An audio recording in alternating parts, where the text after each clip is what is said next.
Paling tidak mengurangkan. Yang paling hebat adalah Kota Semarang itu justru Puluhan pejabat pembuat akta tanah nakal mendapat sanksi dari kantor wilayah HTR BPN Jawa Tengah. Ada 3 pelanggaran dan sanksi yang dikenakan oleh PPAT, yakni pelanggaran ringan, sedang, dan berat. Pelanggaran ringan berupa teguran yang diberikan oleh Kepala Kantor ATR BPN. Kemudian pelanggaran sedang berupa pemberhentian sementara maksimal 1 tahun yang diberikan ke Kanwil ATR BPN. Terakhir berupa pelanggaran berat dengan pemberhentian tidak dengan hormat yang dilayangkan ke kementerian. Oknum 4 itu hanya mau membuatkan akte jika semua pengurusan pertanahan dikuasakan oleh oknum itu atau karyawannya. PPAT itu kalau ada 3 jenis pelanggaran. Kalau pelanggaran ringan itu teguran oleh kepala kantor. Kalau pelanggaran sedang itu oleh kanwil bisa pemberhentian dengan sementara maksimal 1 tahun. Kalau pelanggaran berat itu usulan ke kementerian. Iya. Ya, itu. Yang kita usulkan ke PTDH itu 2 yang sudah kita hukum. Administrasi artinya pemberhentian sementara tadi saya sampaikan sekitar 9, kemudian yang sudah teguran itu sekitar 36 teguran yang sifatnya ringan. Ya tergantung kasusnya, kalau ringan kan berarti hanya administrasi. Kalau berat misalnya pelanggaran pidana yang sudah dihukum sekian tahun itu kan harus di PTD. Baik berkaitan dengan perilaku oknum PPAT yang tidak mau membuat akte sesuai dengan kewenangan PPAT, artinya sesuai dengan kalau tidak salah PP 24 2016 itu PPAT itu kan kewenangannya membuat ada 8 atau 9 akte.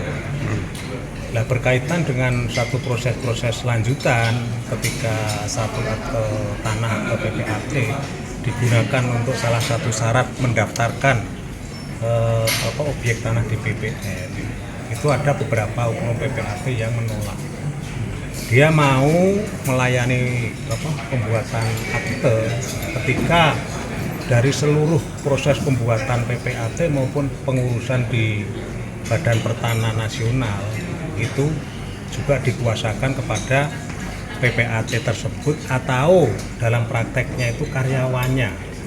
Tapi yang minta begitu oknum PPAT-nya. Nah, ini sesuatu yang tidak tepat, tidak sesuai dengan ketentuan karena pejabat pembuat akte tanah itu prinsipnya kan hanya tugas-tugas membantu kepala kantor Badan Pertanahan Kabupaten Kota untuk membuat akte tanah tadi yang jumlahnya sekitar 8 akte atau 9.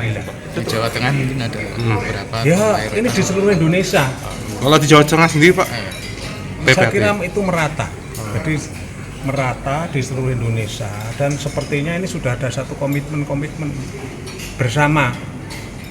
Kalau buat akta harus sekaligus dorongan termasuk pendaftarannya di Badan Pertanahan Nasional. Padahal semangat daripada pemerintah pusat saat ini, khususnya dari Kementerian ATR BPN, untuk bagaimana agar calo-calo itu tidak ada.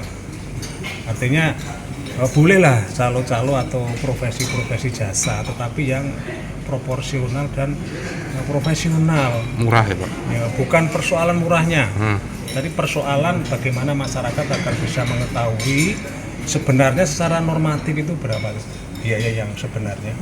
Kemudian kalau ada masyarakat yang mengkuasakan pada siapapun, boleh kepada PPAT, boleh kepada karyawan PPAT, boleh kepada kawan-kawan media, boleh kepada kawan-kawan LSM, boleh kepada anggota DPR, termasuk DPR RI. Kalau diberikan kuasa penuh tidak apa-apa. Jangan lupa follow, like, dan subscribe sosial media Tribun Jateng. Download Tribun X sekarang, menghadirkan lokal menjadi Indonesia.